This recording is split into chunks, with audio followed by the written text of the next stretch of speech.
Porn is absolutely a lie, and we're back. Hello. I'm wearing my lumberjack getup, which is perfectly fitting for the scenery behind me.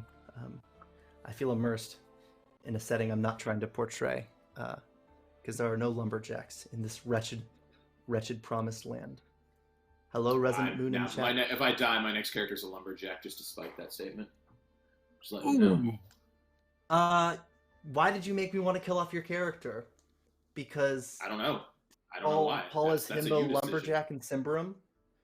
Oh, I didn't say it was going to be a himbo lumberjack, but I definitely going to be a himbo lumberjack. I know, but ogre himbo lumberjack would be. I mean, it's not a bad idea. You're not wrong. It's a great way to start the day. It's aight. It'll never be as good as my one-shot barbarian. Is that what you're saying, Mitch? Yeah. I'm just thinking, like, okay, so we are now slightly twisting this to the green room chat.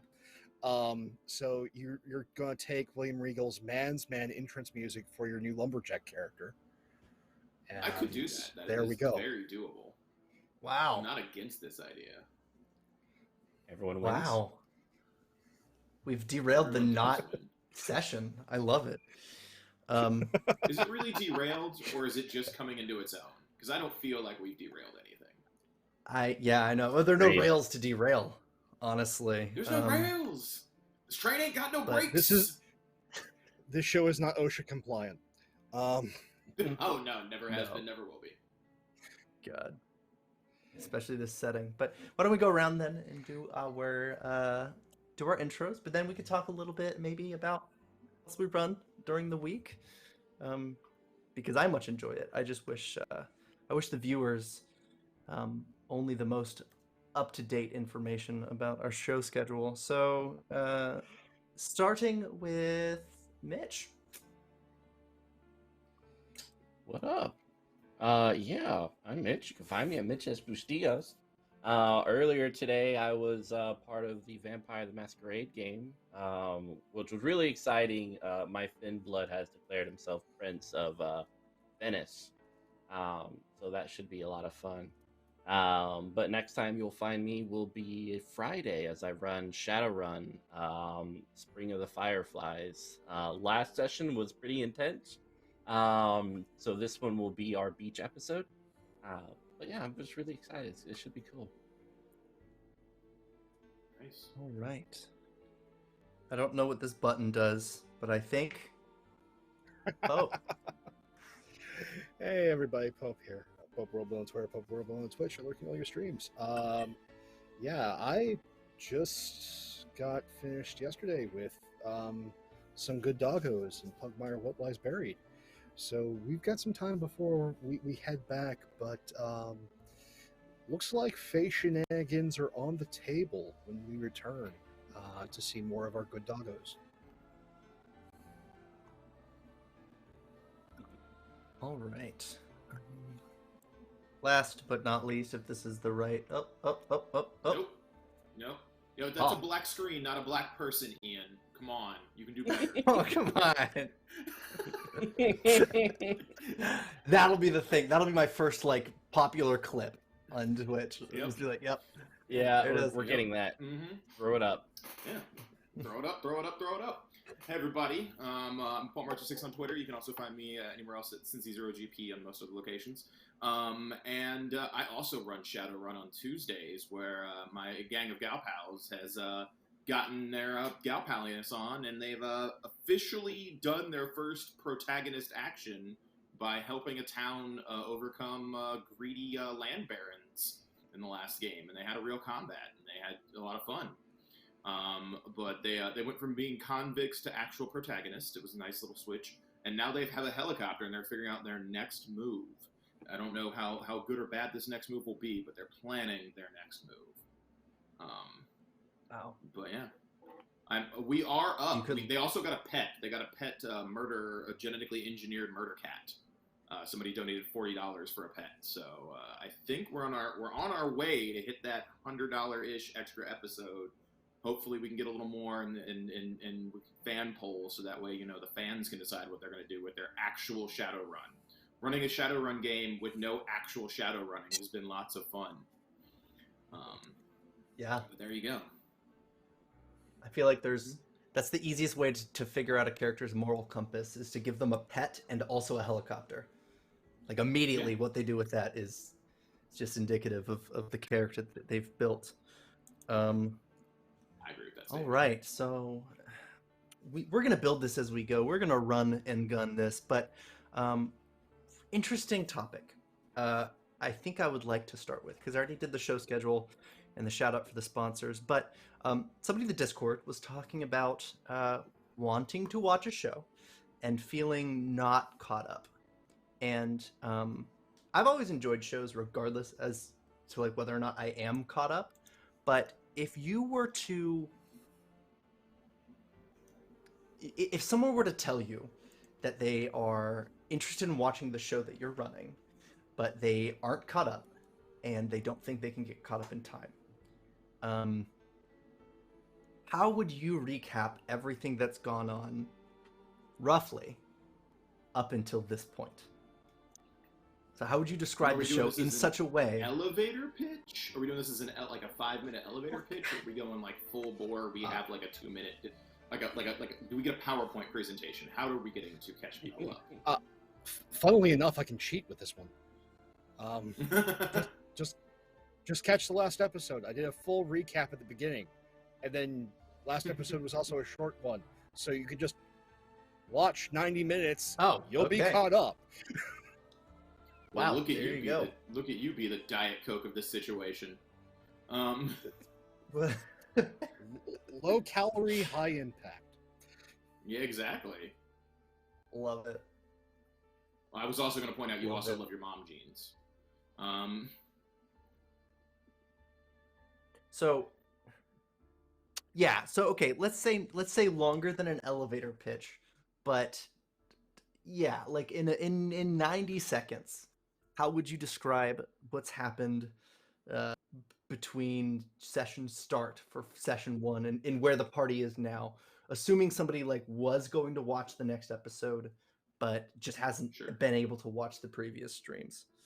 I Mitch, guess you want to go first, or would you like me to go first on that one? You go ahead. I'm still thinking. Okay, cool. I can go ahead. I can give a 90-second pitch meeting here. So, pretty simple because I'm only 2 episodes in, so 90 seconds shouldn't be too terribly hard. But we had a bunch of convicts on their way to get executed in Asland, and their AV transport crashed, and then they ran away, ignoring every plot thread from the entire first episode. And then proceeded to start their second episode and go back to the town that one of them got arrested in and find out that it was under attack by rebels. And fighting off the corrupted brother of the former mayor, and now they've beaten up the mercenaries, and they have a helicopter, and they're figuring out what to do next on their adventure, and interpersonal relationships are starting to abound, because 2 of the characters used to date, and it's high drama. That's my Wow. 2-second Yeah, pitch. as someone who's watched the show, I will say that absolutely covers it completely. Probably in great contrast, since it is the same system, in the same edition of the same system and setting. Mitch, I will say your show is a lot longer, because I think we've had 3 or 4 episodes so far? 5. 5, okay. Yeah, so how would you recap it? Yeah. A group of individuals who have been running the streets, trying to kind of just do the best that they can in a world that is filled with apathy. They were initially childhood friends and then grew apart. So the story has been focusing on their return to Paris as they all come back together after like a decade being apart, and trying to save their friend, played by Addie, named Nax in the game, who desperately needs their help. So the last couple episodes have been kind of recapturing the friendship that they all had between each other, as well as dealing with the trauma that they've had in the last decade while being alone, and learning to love each other again and trying to save their friend. yeah, it's had some horror moments. And last session we went deep into Digit's mind, um, who is our hacker, where we got to explore her trauma and the difficulty she had after her dad died. So yeah, it's I think neither of us are running a typical Shadowrun game. Um, and I'm here for it. It's a very intense and emotional journey that the group has been on the last couple episodes. So yeah. Nice. Yeah, I'd say as a watcher, that was also a fantastic recap. But at least, I mean, Shadowrun is reputable and old enough that it's understood what it is at its core, if that makes sense. Like, you're not you've got a facet of Shadowrun, but people understand like it's just going to be science fantasy. So you're just like, I'm a hacker and an orc. Deal with it, which Yeah. is delightful to me. I'm a vampire technomancer. We Love it. Fortunately, Anthony could not be here to rep the wonderful and delightful Blue Rose West Marches game that I believe everyone here currently is involved in at least one episode for. But basically, that's an interesting story because its entirety exists in one person's head, and every player just gets one slice of that pie. It's been a wild ride to follow because the theme at the start is anything. Like I run the tech for the show sometimes, and at the start I have no idea. Sometimes it's dolphins cuddling. Sometimes it's like brutal fights and violence, but I mean romantic fantasy at its core. It's a good time. It's classic fantasy TTRPG play where you're just kind of like, we're just gonna laugh and we're gonna make our fun, even if it involves bloodshed. But I think I want to talk about this show because if it goes the way I want it to, we're going to be seeing these players here. Pope, I'm looking at you, Mitch, Paul, lovely GMs, for quite a while. So I recognize that Symbaroum is very lethal, and what I mean to say is you as players might outlive your characters by a lot. And I wanted to ask, do we have any backup characters ready? To put it politely, because looking at Blight Knight, it's pretty bleak. What? I mean, for me, is probably gonna return to my barbarian we did for that one shot, and seeing what he's been up to since that time. Yeah, it should be good. I have a tendency. I'll probably to make something tanky because we have nothing tanky right now, and I like playing tanks. That's just a personal preference. Yeah. I mean, it fits. It fits. I'd be really sad to see Karlio die, though. I feel like we're starting. Karlio is an interesting character because I did not know a bunch about the setting. I was probably the least setting educated player in our game. So I've been having fun learning what I can about the setting through the character. So Karlio going away would be interesting. I find it amusing that people are like, Karlio does nice things. I'm like, he's not cold-blooded. He's just pragmatic. Yeah. But it was still very sweet. For those of you listening and or watching, last session, Karlio caught up with Gesvilk. Gesvilk was Karlio's guide to the Promised Land from Old Albirator. Gesvilk has been subsisting off of basically just rats and rainwater. And the first thing Karlio did was ensure that Gesvilk was not doing that because it's disgusting and gross, and Gesvilk deserves better. Gesvilk is another interesting character that I would be sad to see die, as there is a lot of potential there.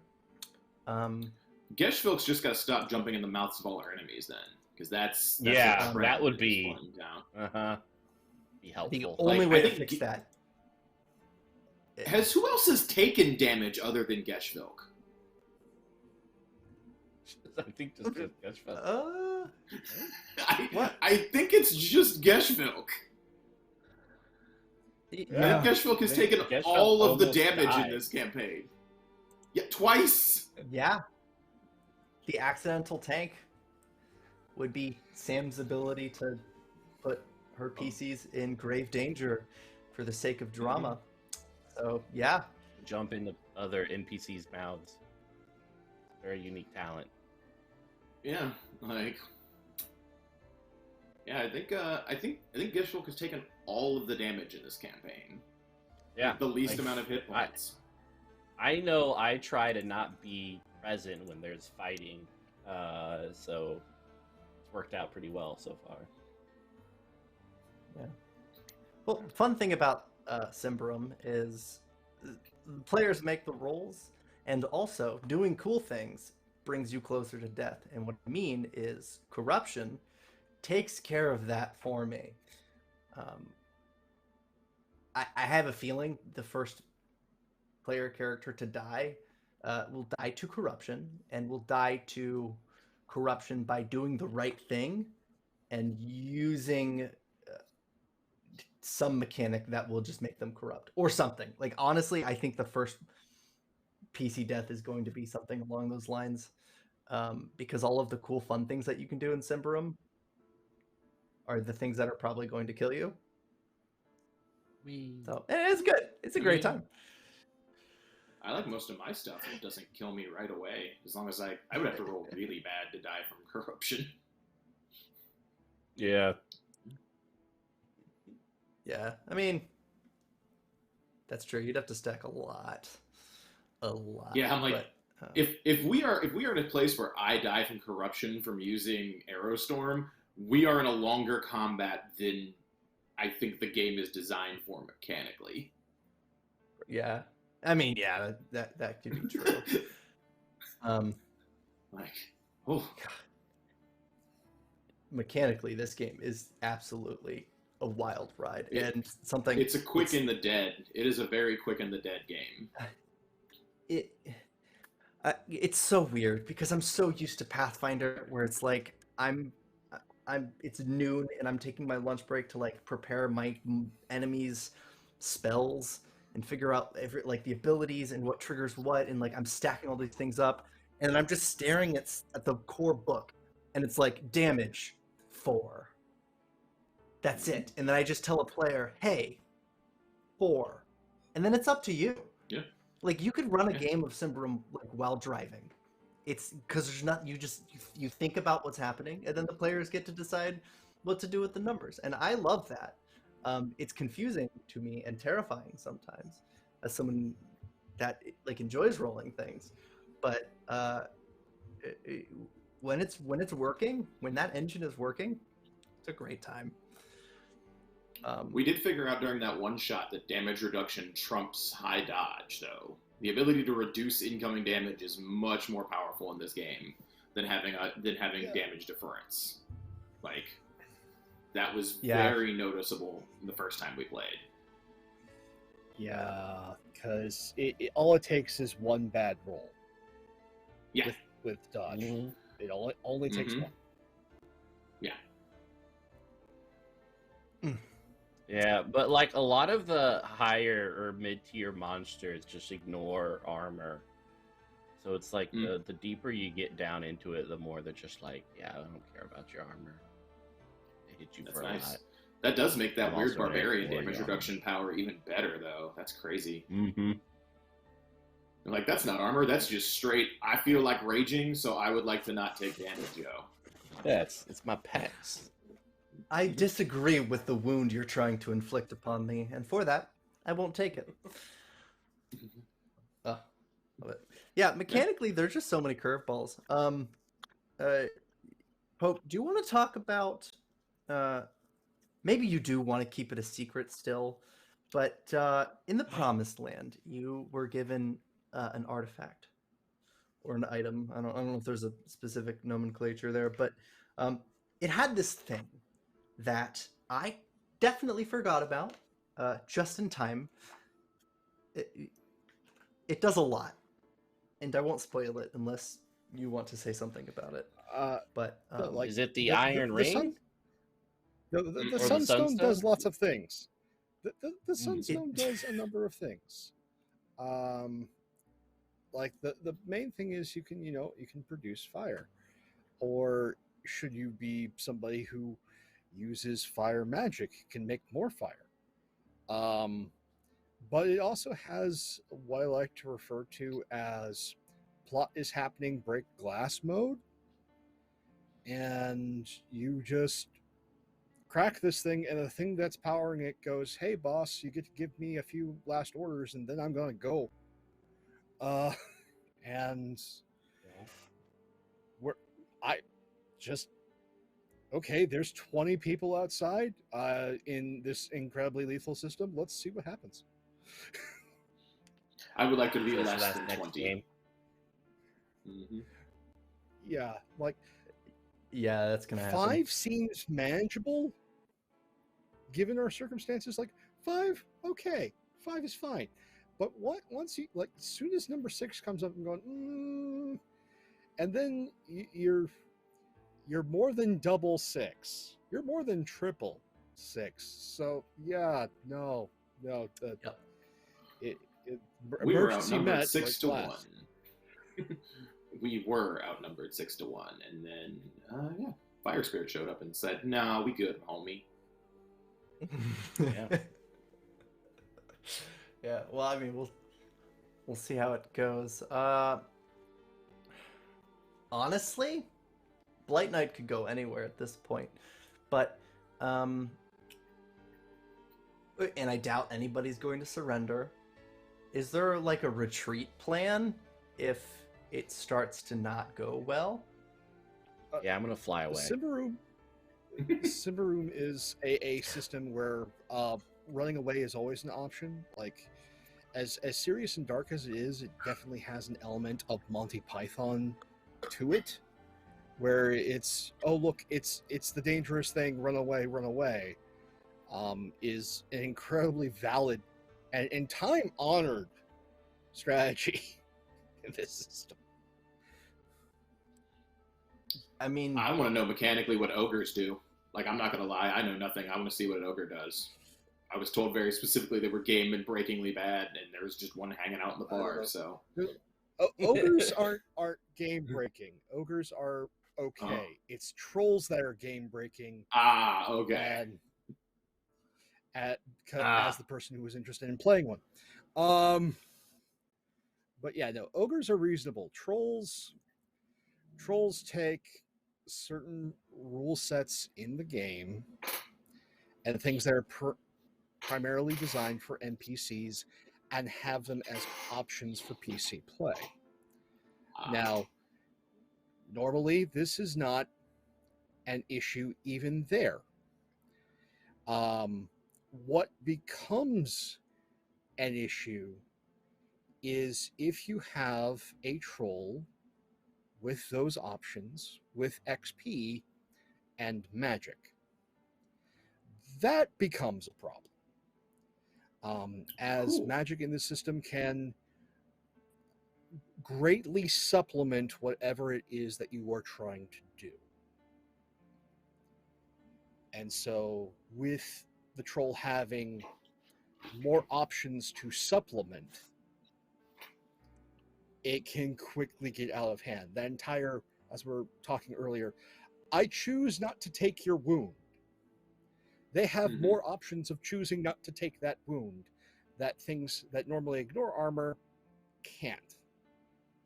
Nice. Combine that with magic that also goes, I see you're wanting of negating damage, and I raise you no, plus you hit me, you take damage Nice. as a thing, and combine all of that together to where I take nothing, you take a d6 of damage, and we call it even.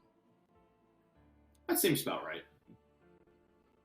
My backup character's On the slowly subject- coming together, by the way, Ian. Oh, Yeah. perfect. Perfect. If Karlio dies, my promise to you is that if Karlio dies early on in this battle, and you do have a backup character ready, we can figure out how to introduce that backup character in media res. There you go. just going and swinging. God, it's crazy how much it feels like it's already ramping up, even though we're not even done with the prologue stage of what is the campaign, which is absolutely bonkers from what I hear. Mitch, you have played Copper Crown before, is that correct? Uh-huh. Have you played Throne of Thorns? I think parts of it. Got it. Yeah, I've just kind of dabbled in a lot of the campaigns and adventures and stuff like that. And been in a couple of campaigns and ran a couple of my own. It's definitely one of my favorite. It's my favorite fantasy game. Yeah. So of the entire the subset of TTRPGs that is fantasy games, why is Symbaroum your favorite? I enjoy it because there is a simplicity and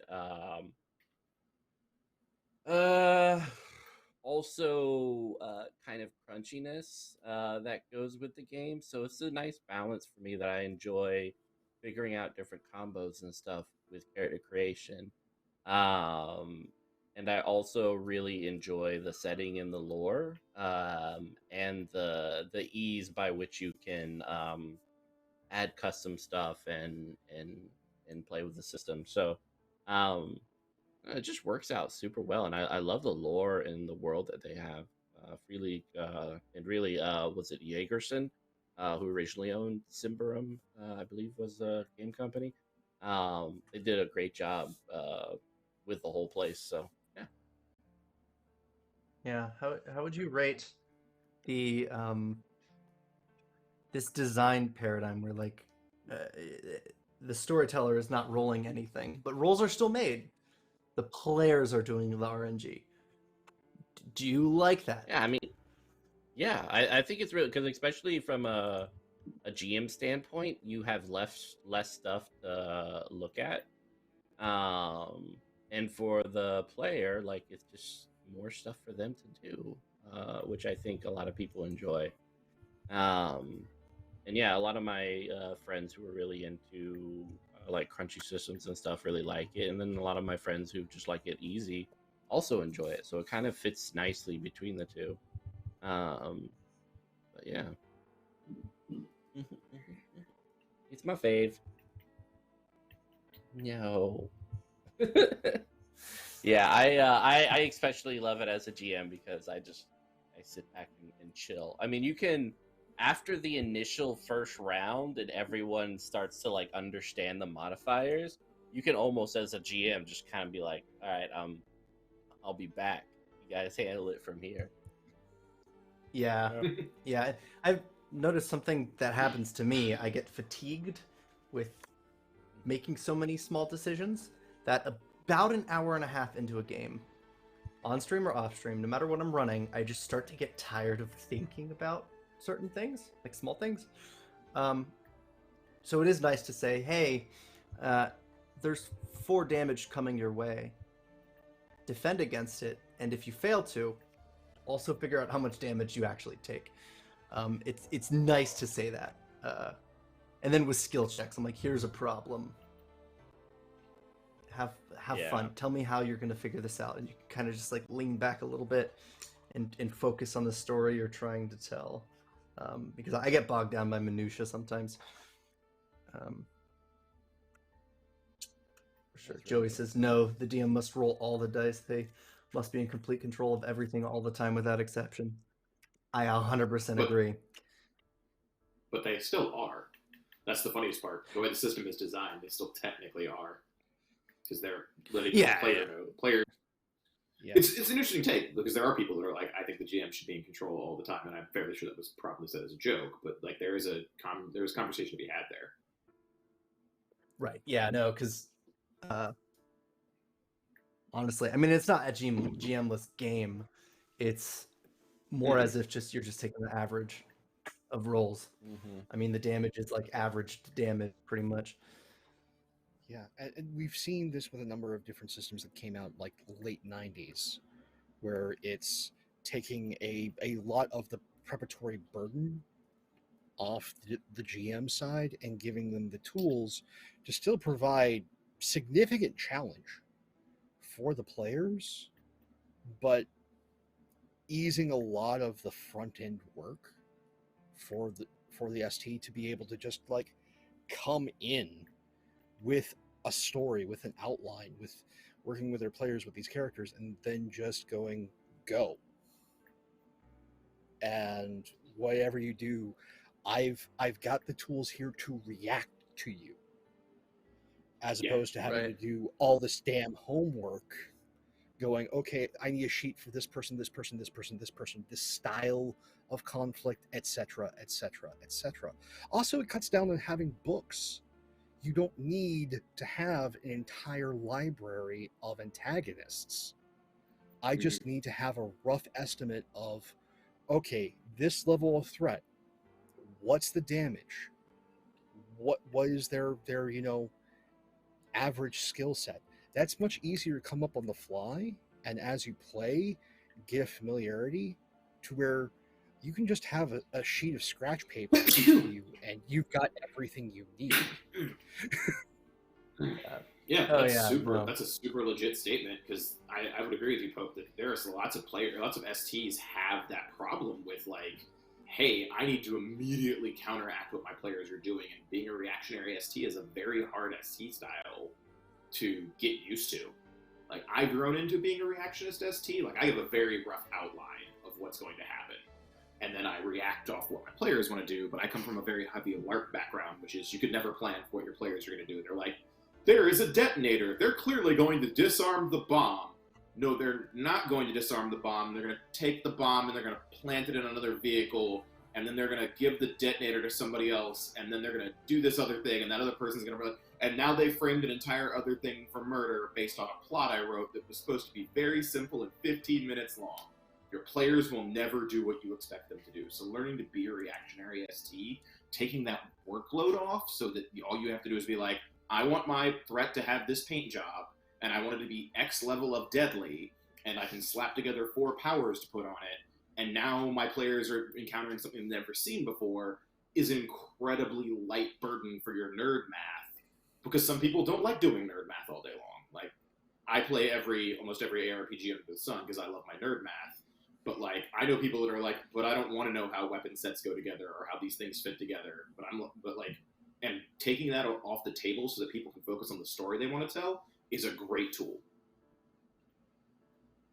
Yeah. Okay, so I'll ask, how much time? Because I have a number, and I'm worried that it's laughable. How much time do you spend prepping versus how much time do you spend running a game when you have to prep for a game? Do you have like a ratio? Total or like per session setup? Like per session. How much prep do you do per session? 45 minutes. Tops. But I also prep pre-session. Like, so the key here is like, so on our channel, I'm running a 5-episode arc. But the prep for that 5-episode arc was probably 4 or 5 hours. I would say probably an hour per session as an arc loadout. But then right before pregame, maybe 45 minutes the week before. And I usually prep the night after my game is done, or like right after my game is done. I'm one of those people that will prep right after my game is over. Because, well, with this current session, because we're running everything back to back to back to back, so I don't have any downtime for my characters. So I'll prep up to 45 minutes after that game is over, because everything is fresh in my mind. My notes are really easy. I know what directions those players were headed at the end of the game session, and I can spawn off of that. But total, For a 5-hour thing, we'll say 45 minutes per game, 5 hours of prep before that, so less than 10 hours total for a 5-session arc. Not bad. No. What was your laughable amount? So I am very bad at doing things efficiently and quickly, so it takes me way too long. I prep probably an hour for every 4 hours played. So an hour a week. And then there's like overhead. There's like bursts out of... Part of it is that I use an adventure path when I run Pathfinder. And then I'm just a very forgetful learner, so there are like things I need to kind of flashcard for me to understand. Yeah. But yeah, 1 hour per 4 hours of game. I mean, it's 15 minutes an hour of game. That's not awful. Yeah. No. For myself, it depends on system. It is entirely dependent on system. There are some, because of just experience, I don't need to do a damn thing. And that is because, like, come this fall, I will have been doing this hobby for 2 decades. So by virtue of experience with certain systems, I don't need to do anything. If we want to bring Pugmire into it, I like to refer to Pugmire as my shower thoughts game, as that's when brain will go for good doggo, and I can get like 10-15 minutes of brainstorming there, and then come back, sit down, write a few notes, and then move on. So with that one, it's like, I want to say over the course of a week, I probably put an hour in for Pugmire. And then there are certain systems where it's like, okay, oh hell, I've got to crunch some numbers and really do a lot of work and heavy lifting. Like the lead-in time for something like Urban Shadows, where you have to have a city in your head. Oh. Yeah. And you have to have all these different factions, what they're up to. Yeah. That is a lot of front-loading your workload. But then after, doing, say, like 2 weeks worth of prep, then once you're in it, you don't need to plan a thing. All that planning that you've Defiant done previous, like that. Yeah, very, very much so. Yeah. Very, very much so. Where you've done all this prep work so you can react, and then going to something more traditional, going to D&D and its derivatives. It really depends upon the style of game the players are looking for. If it's just a dungeon crawl, I don't need to do jack squat. I just need to have like a few monster manuals near me, and that's all I need. But if they want to have something where, okay, we want to do this thing that's also political. Okay, I need to know regional politics. I need to know economies, all this other stuff. And again, there comes the front loading. And that comes very much from where I started, which was with 3.0 back in the day. And then I went from 3.0 to Exalted. Which Exalted loves its economy system. Exalted loves its economies. If you want to get into something that at first glance looks like mildly complicated, but when you get down to it is almost as crunchy as BattleTech, that's Exalted. It wants to hurt you, and it wants to become a PhD system for you to enroll in. And to top it all off, if you have clever players who have also invested, it then does precisely what Paul was saying. I had this rather straightforward plan, and now there are demons everywhere. An entire region of creation is now on fire, and heaven is being forced to intervene. That's sort of the level of nonsense your players can get up to in any given like high fantasy setting. Yep. So it's a lot of having to do the reaction thing and going to what Mitch said. Like, I understand the love of this system because, yeah, I look at it and go, okay, so I need to learn the basic rule set. I need to know what a threat is. I need to know the lore. After that, I don't need anything. I really don't. Yeah. I just need to know who That- these characters are and what their motivations are, and that's it. That's absolutely it. This reminds me of a more robust version of one of my favorite games, which is Don't Rest Your Head. And that one is even more straightforward in that you need to know, okay, who these people are, why haven't they been sleeping, and you need to know the city that they're going to end up in. You need to know the Nightmare City. That's it. That is all you need to know. Everything dice-wise is on them and their descriptions. Wow. And you can just go. Oh, fan of that. I'm very curious, Mitchell, what you're going to say when it comes to the ratio of prep to play.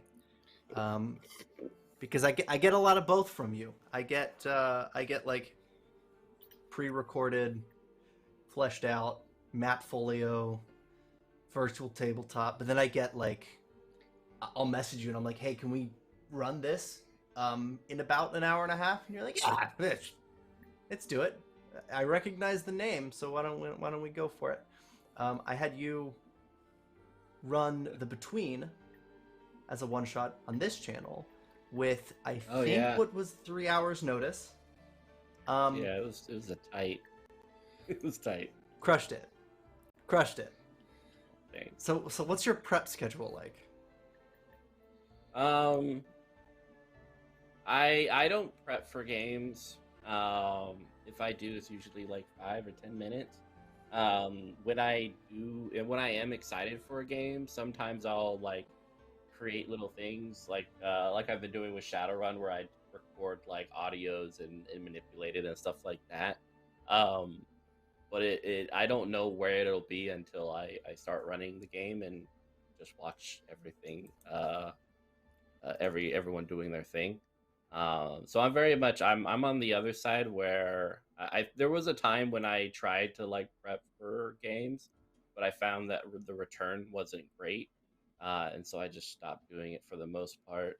I'll read the book just because I love reading TTRPG books, and so I can learn the system. But for the most part, after that, I'm just kind of like I'm good, which has its ups and downs sometimes.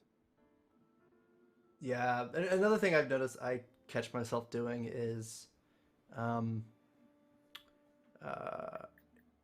like I will be net prep positive or net prep negative in that 1 week I will prep enough that I have content for very many weeks, and then I have like a reserve that I slowly eat through, which is a good strategy for me because I'm on episode 93 of the Pathfinder game. So there's just a lot of like stuff. That's just that's just much.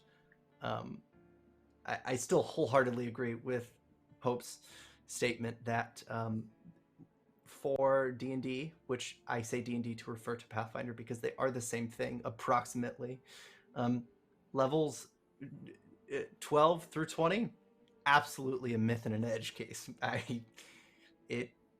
There's such an outlier.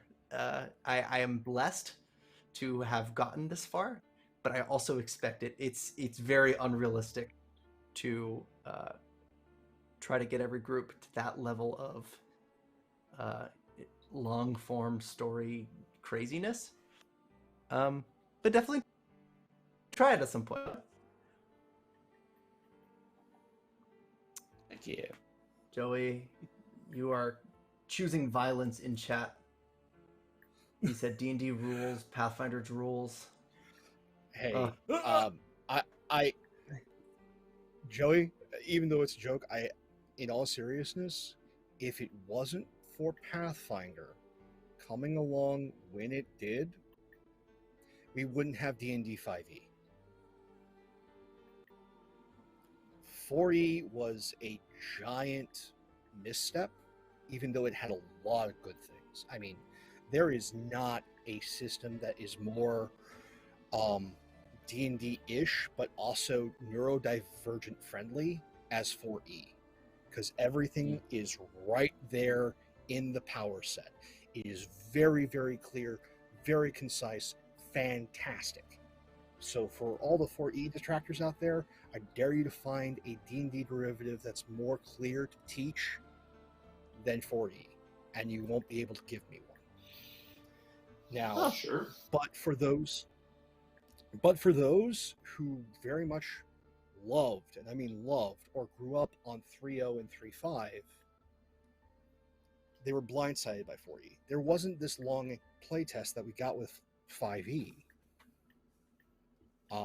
And with Pathfinder and its philosophy being essentially 3.75, it gave that fan base, it gave those players and STs the thing that they were looking for and kept the hobby alive in some of its darkest days.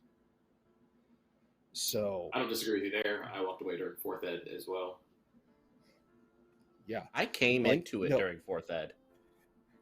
Yeah. That was my first TTRPG. awesome. I've never played But 4th yeah. or 5th. My first TTRPG was AD&D. Because I'm the oldest one here, surprisingly enough. I know we make jokes about lots of other things, but I will claim my title as Old Man on the Hill then. Mm-hmm. Love it. I will play But yeah, no. D&D one day. It'll be with all of you.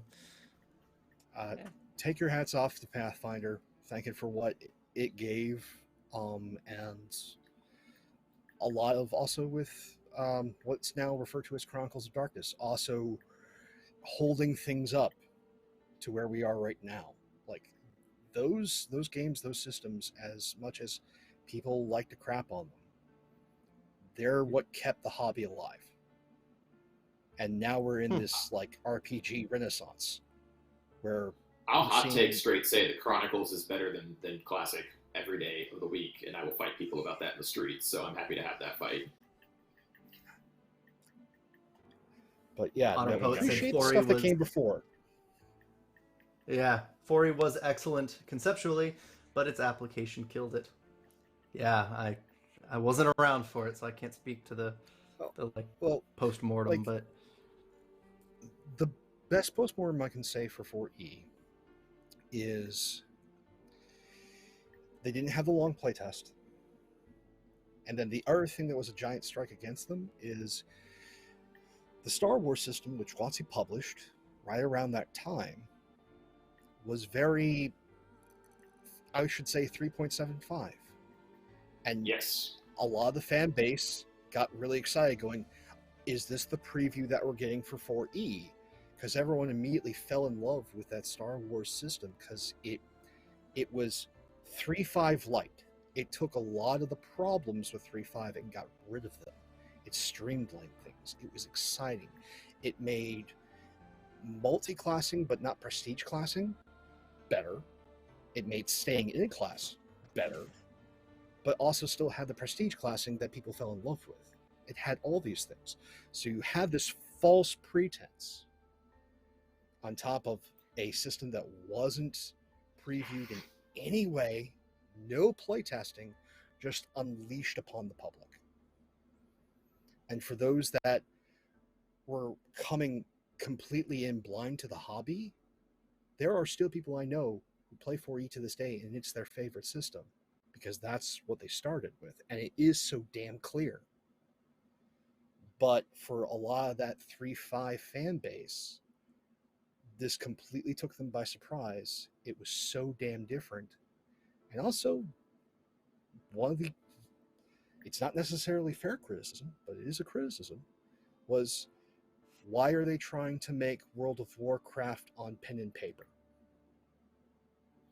I want to play my TTRPG. Yeah, that is a super fair assessment. My assessment was something as a huge 3-5 person was, this feels so simple. Where's my complexity? Like, where is my nerd math? Where is my complexity? This feels like players' first D&D, and there's nothing wrong with that. But when you have an experienced fan base that's like, I'm used to having to find obscure references here or that there, or when the new supplement book came out, it could change what you wanted to do, and it made you excited when a new supplement book came out. 4th edition felt like, especially right when it came out, felt very bare bones, very stripped down. It went from I can get under my car, do all the work on my engine, to why is everything a Model T? It doesn't. None of this really matters. This is everything the same. We're all basically the same to a degree. That was very much the feeling when it came out, like concept from a lot of the older players that I played with and in the circles I ran with at the time.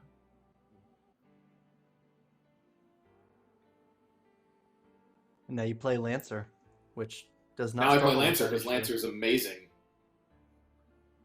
Yep, I love Lancer. If you were to what's your elevator pitch for Lancer? Because I almost played it not too long ago, and I don't even play games. I want to play it. I'm afraid it will be slow and not fun. This is going to sound really weird. That will depend on what you are doing.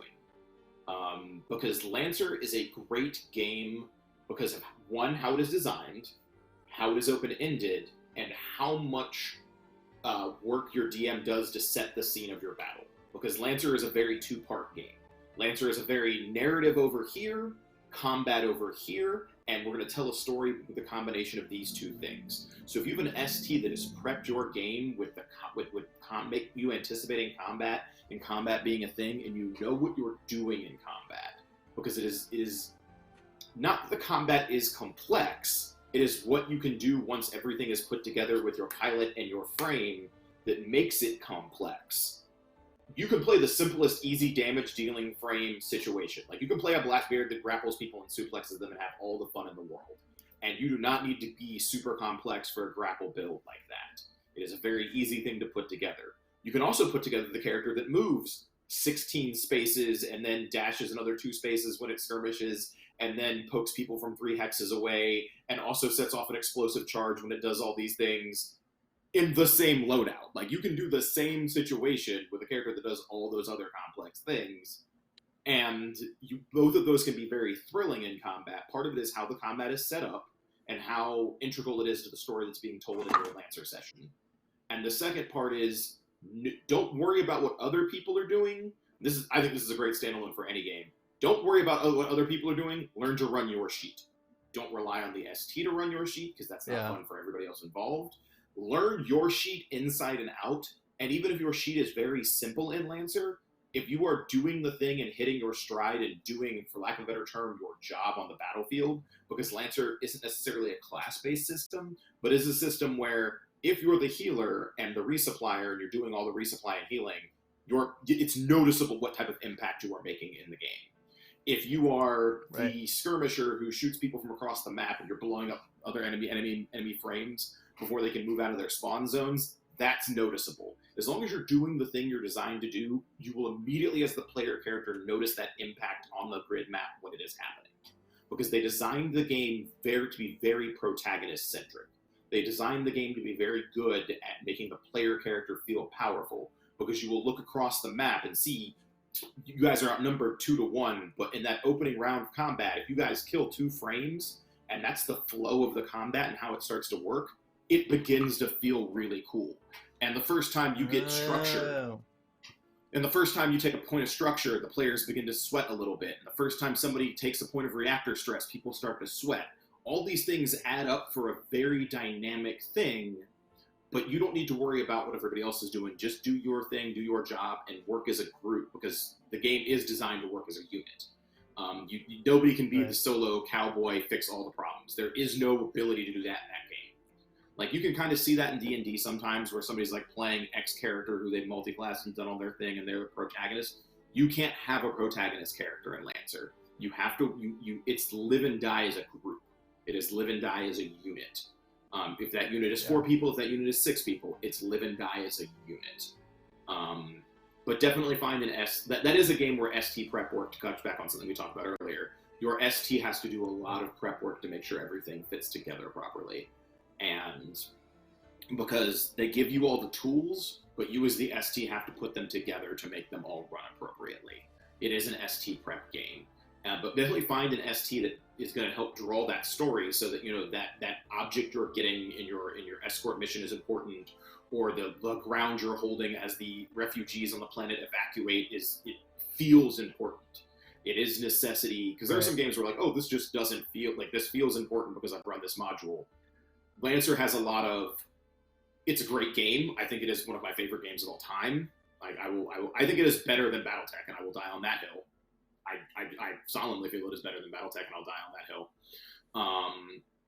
But the key to it is because the setting is so open-ended, and so you can be any sci-fi setting you want it to be, you have to have the ST make sure the players are invested in the story you're trying to tell. So having 2 hours of roleplay before you break out that grid map is really important.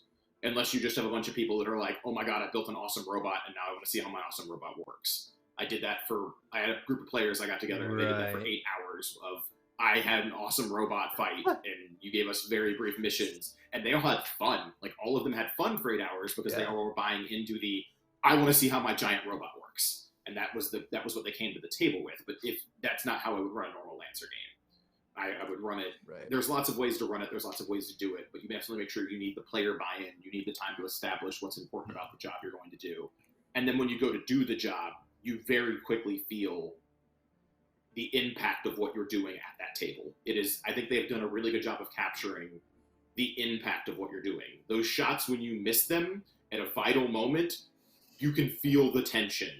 But when when somebody bodies a mech with a bunch of missiles on the opening turn of combat, because somebody was playing a Monarch and it was like, I would like to hit every bad guy on this board with missiles because I can hit everything within 50 hexes, and all of a sudden 2 or 3 grunts blow up, you feel the battle, you feel that battle shift, and you feel it's really cool. When you use your core powers, it feels like you're making a change. When you fire the big gun, you see it make an impact on the way the game works. But that can be said about almost any game, but I will say system-wise, they did a really good job of making that work. And the game looks like plays enough variety. Lancer does this beautiful thing where it gives your players the tools to make them feel special. Yes. And to make their choices matter. That is possibly the thing that is the greatest sin in TTRPGs. That's actually my sin about Pathfinder 2.0, in all honesty. Like having things available for players, and it looks cool when you read it, but at the table, in game, that thing does not matter. That is the greatest sin of TTRPGs, is having things available, having choices available for players, and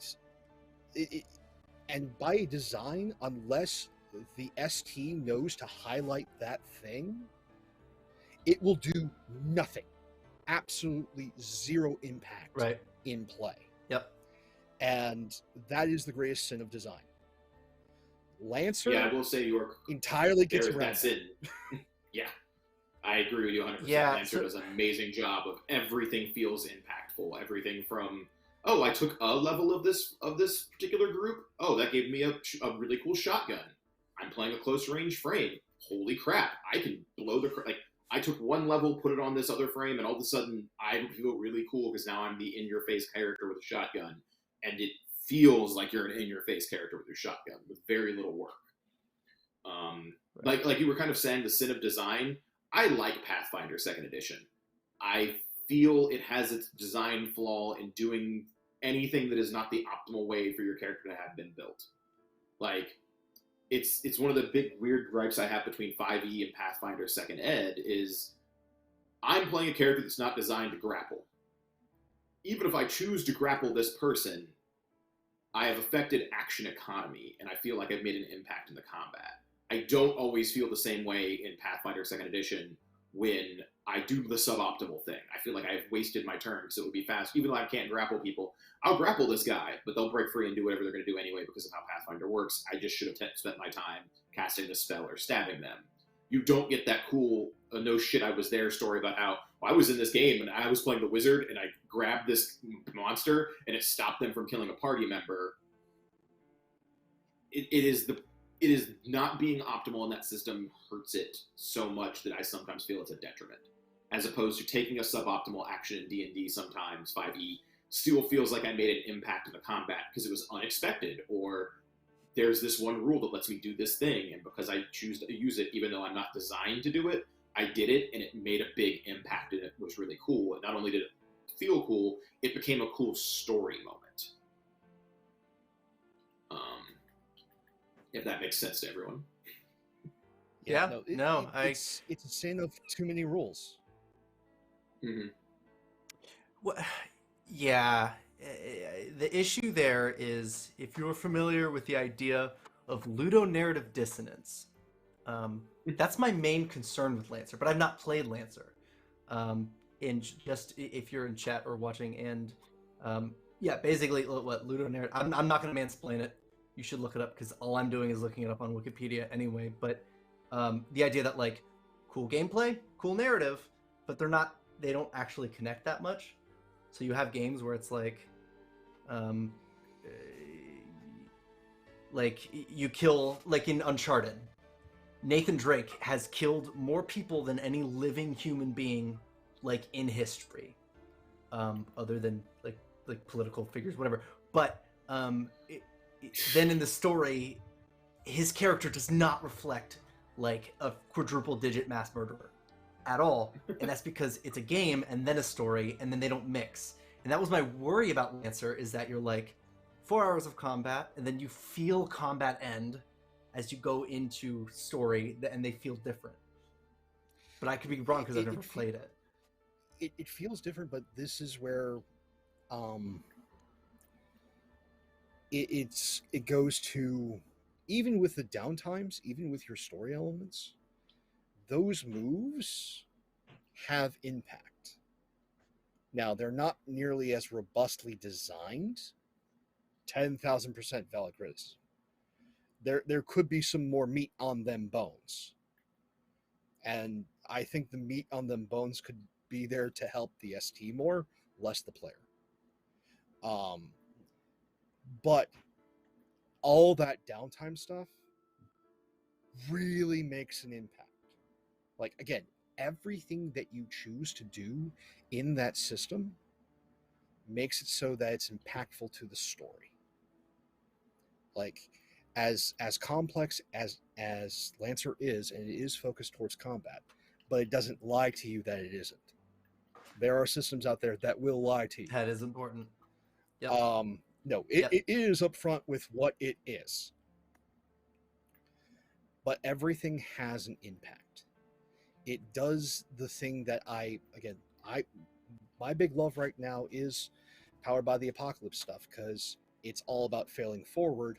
I love that. And everything you do has an impact.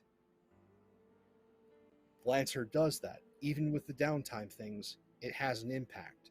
But how often have we played, not just Pathfinder or D&D, but your skill check meant nothing? Yeah. I think Lancer does that from the opposite point of view than Powered by the Apocalypse does. You don't necessarily fail upward in Lancer, but you do very much they want you to make an impact because you are working inside the confines they have given you as a rule set. Whereas in Powered by the Apocalypse, which I'm not against, I mean, I think you and I have kind of had this debate, Pope, off screen, which comes down to the ST side of things. For those of you that don't know, I'm black. I know it's really surprising and shocking. And this has become a very big... Yeah, I know, Ian. You're shocked. Let me do a gasp sound effect. Yeah. Was that you? Was that you who gasped, or was that Mitch the gas? I heard somebody gasp, so it was like I wasn't looking at That the ain't screen. gas. I was using Sirenscape sound effect for a gasp. Okay. And this has become a thing that in heavily narrative-driven games, they rely on shared experiences. So if you have a shared experience of, white players around a table, it's very easy for them all to agree on what Powered by the Apocalypse looks like. That is not the case when you interject somebody who doesn't have that same shared experience. It's why I'm not the biggest fan of the Fate system, because it requires you to have a understanding of how adjectives work. And let's be clear, once we start breaking adjectives down to dialects, those adjectives have very different meanings. So, trying to have, a game where wave is the standard dialect that you're using is going to be very different than when you're not using wave as the standard dialect of the game. And I tend to approach games from mechanics. Like, I have a very, unless your game is innately mechanically racist, your mechanics will never be racist. For vampire fans and people who know Vampire, I have force. It doesn't matter if I'm a 4'2" Asian woman, a 6' tall black dude, a 5'3" white woman, go on and so forth. Force always hits you for this amount of damage because that's how force works mechanically. I always deal this much damage. And when your mechanics aren't innately biased that way, I feel you have a better starting point for any game you're going to run. Praise to Tasha's Cauldron for that, I think. But yeah, Tasha's did a good job of moving that in a direction that is important from the D&D side of things. D&D also has not used the unreliable narrator recently, which is always a great way to start setting your game up. Like, you can have groups be antagonistic to other groups as long as you're not relying on the unreliable narrator. I think the unreliable narrator is the largest sin in any tabletop RPG. It is my biggest gripe with classic World of Darkness games. It's probably universally going to be my biggest gripe, and I'm not going to have this discussion degenerate into that diatribe that I've given to everybody who's in this conversation with me. But I think the unreliable narrator is the biggest problem when you're writing a game. Don't use it. I know it sounds neat and it looks cool and it's great in your story sections, but when you start describing your world, do not do it with an unreliable narrator, because it sets incredibly different expectations that your players will come to the table with versus here is what the world is, here are the facts that are being given to the players, here's how they can be perceived through these different lenses, but don't rely on the unreliable narrator as your write-up for how your game setting is being described and being given to your players. It's a bad narrative choice. I'm going to, again, another hill I will die on. There are lots of hills I will die on. I mean, I agree. It will come back to haunt you at some point. It's just, it's like, it's hitting snooze on a plot problem.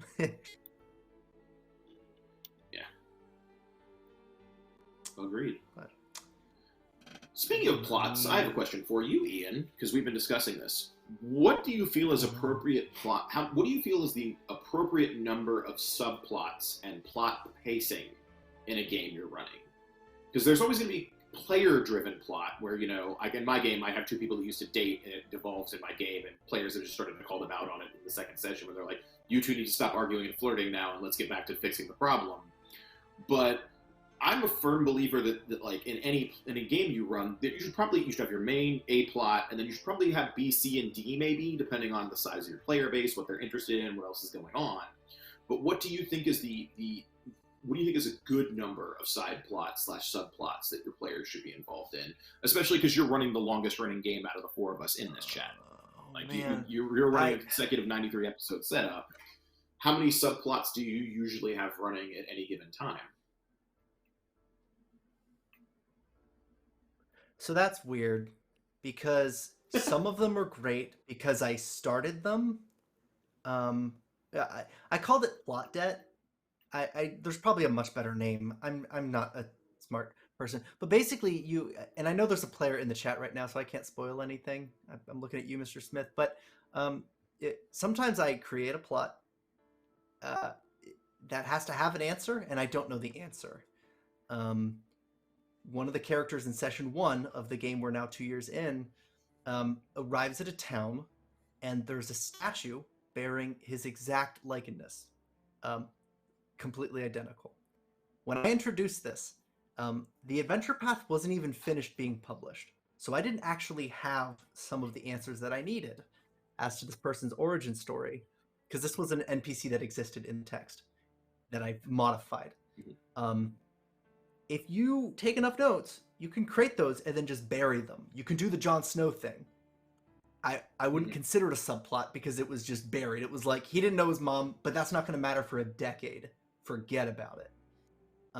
I think you can do as many of those as you want, because they don't seem unresolved if you don't get to it. But as far as like actual arcs, there shouldn't be more than there are players, I think. I think that's the ceiling. I definitely have had too many, and I've definitely had too few. And I think when there's an equal number as there are players, you're probably right around a good spot. But I don't know. I just make people RP, and they can make enough plots, honestly.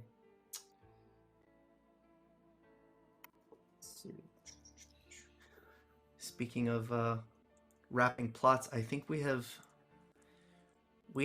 gotten to the rind on the fruit of our storyteller and GM and narrator discussion.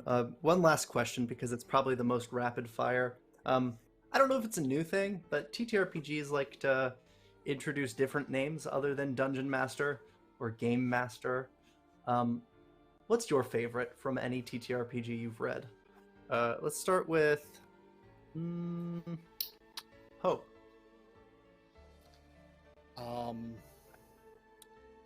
Favorite name? Nightmare Weaver.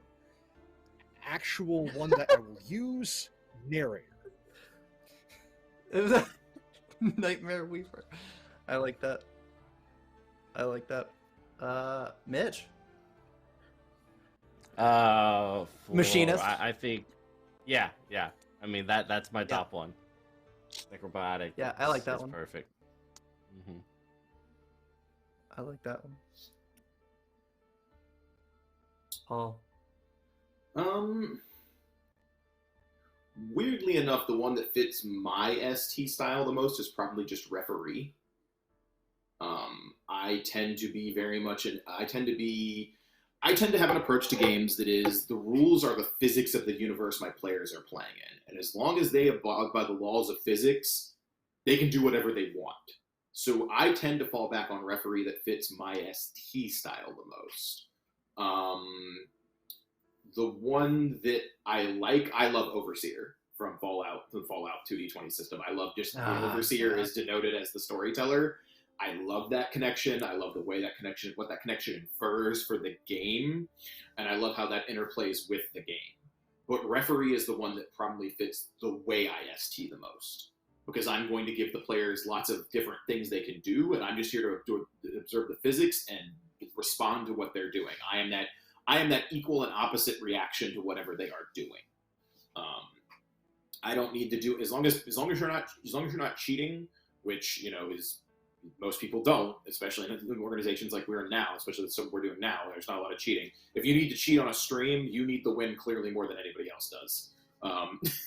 Like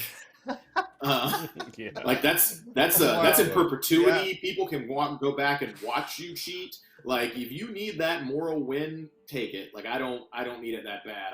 I got shit to do. Yeah. Today. But yeah, referee is the one that fits me personally the most when it comes to my ST style, I feel. Yeah. So there you go. Ian? Which one do you like? Probably just generic Game Master, like post D&D, not Dungeon Master. I don't RP that much when I run game. I like to, and I'll do voices to like set a scene, but I really just like, I don't know, I do this thing where I secretly just like watching people play, and I don't like playing, and that carries over to me not wanting to NPC, so I just kind of put people in the same room and make them each other's path of least resistance, and then also roll damage. So I feel like Game Master probably fits better than anything, but I really love Overseer. I'd say Overseer is my favorite. What I'm hearing, though, is that, like, if we could find a game where Voyeur is the person that's running everything, that would apply to you the most. That's what you just revealed to us. hard pass on that one, but yes, I do want to play Lexicultum. I am the target of being made fake uncomfortable. I'd say that's probably my maybe reactionary or something. Just like Ian, captive audience. Ian has really good in what's wrestling. I'm gonna denote some wrestling terminology here because I'm a giant wrestling nerd. Ian has what's called great facials, which is that reaction response when you say something, and his facials are very bold. And I know that he's not actually uncomfortable because I talk quite a bit. But I will say something, and he'll be like, and I enjoy getting Ian to get that response because, one, if you've ever met Ian in person, he's not the most reactionary guy in person. He's very chill in person. But getting him to get those responses on stream, are money makers. They are shout outs and money makers and great. And getting him to pop is always a thrill for another wrestling term there. Like for all the other wrestling nerds who I know hang out on the channel. Yes. When are we doing a wrestling show? I keep there's too many people in this community. When are we doing? Okay. Because so the problem with doing any sort of wrestling show is either it's a meta show where you're doing things around the wrestling, at which point in time it's a politics game about who gets over and who's going to do the thing, and you're running a booking show, or you're running like an arena where you're going to have hard mechanics and you stop making wrestling and it becomes a fighting tournament mark. That's kind of the issue with most wrestling games. However, there is all but there. I don't keep most TTRPG books by my desk. I usually just don't. I use PDFs, but there is this one that I actually keep at my desk. Oh yeah, I got that as well. I'll put it to you this way. Those of you who are watching, we are about to start a brand new month here on Weave. We get to 200 subs. Come summer, I'll run a damn campaign. Oh, can we do it, please? There's just too many people that would love that and love being in that, and it would just be. You'd have to run it like so Westmarch almost if you want a full roster. That'd be great, though. No. Like, here's the thing: if we've got 10 episodes, it's okay. Each player gets 2 episodes on. That's how I'd run it. Every player gets 2 episodes because that gives you the feel of what is really an indie fed. That's what that's set up for. It's not set up for the big leagues. This is set up for like a big indie. This is set up like GCW, MLW, Pro Wrestling Guerrilla. That's the stories you're telling with that. And so you have a few people that might show up. You might see like the title belt actually get defended at the big show. But most of the irregular shows, it's who did we get? And that's the sort of stories you tell with that. Yeah. That seems legit. So, no. But yeah, this is airing on February the 28th. Tomorrow is March 1st. I am giving you to the end of March to have 200 folks sub to 200 subs. 200. That's the goal. 200. I'll watch these metrics. I mean, I would love that. I mean, all I'm going to say is I don't want to play. I just want to do color commentary. Is that fair enough? Yeah, that would be fun. Oh, you want to be a commentator? Sure, I am perfectly. Oh my god, that'd be amazing. Being like, because yeah, that makes perfect sense. And there's even like rules and moves for commentary. which is totally legit. And yeah, we could easily have, because also this is a thing in the indies. You have one primary commentator, and then you have guest commentators come in. Yep. I would love to have guest commentators share a booth with Paul. Like, that's a thing that I am perfectly fine with having a part of the show. Yeah. I'm going to Photoshop the WrestleMania logo to say West Marches. It's close enough. Or not. We could not use the WrestleMania logo. Let's let us be as far from WWE as possible. Yeah. And their blood money. Honestly. Yeah. Like, no, the sins of that company are as large and odious as the sins of the entire TTRPG universe and its history. So let's not. Yep. But there are plenty of things that we can do within wrestling, within that style.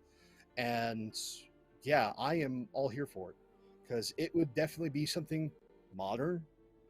It would definitely be something that pays homage to times before, because people always have their favorite eras. They're going to bring that with them. Yeah. We just have to give them an outlet. Yeah. But with that, I have laid down the gauntlet. 200. Yeah. 200. I'm making a note, because I will be checking these numbers. It's 10:05 now. I think we talked the talk. This has been us talking about modern settings and wrestling and other games in front of the gate as we wait for the invaders to come attack us in Blight Night. If you couldn't tell from the banter, we are on hiatus. And it'll say it on the stream title. Mm-hmm. But thank you so much for listening. I feel I am challenged in a way I've never been before, running a game for such great storytellers / nightmare weavers / overseers / machinists.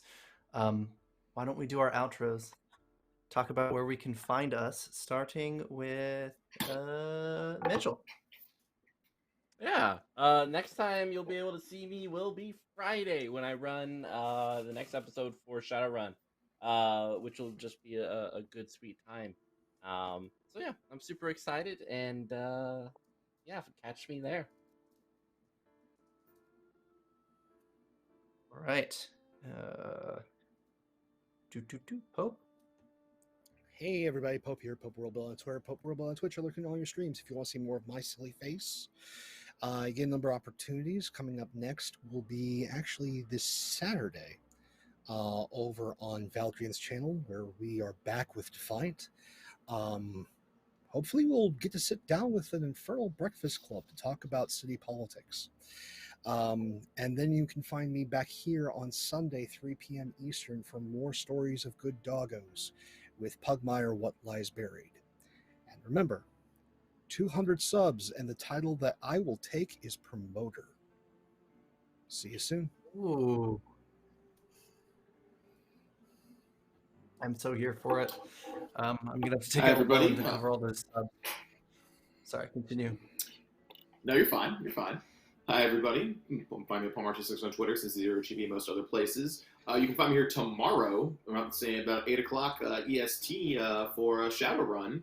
And you can also find me on RTO, Response Team Omicron, on podcast, anywhere you get your podcasts. Go check it out. I think we're over 1,000 right now, so go check it out. It's a great actual play, as Jesse would say, where we actually play Lancer.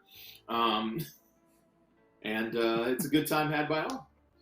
Thank you, everybody who hung out for the impromptu DM conversations. Yeah, I am Ian. I'm here, and I'm on Penny for a Tale, but really, I just want you to follow this channel, because this channel is excellent, and people far more excellent than myself are making great content here. A lot of hands in the pot, but plenty of things cooking up. We have more shows than days on a good week, and new things cropping up all the time. So stick around. We're going to raid Vorpal Tales, and I'm going to play the show's trailer again, because Sam worked really hard on it. Thank you so much.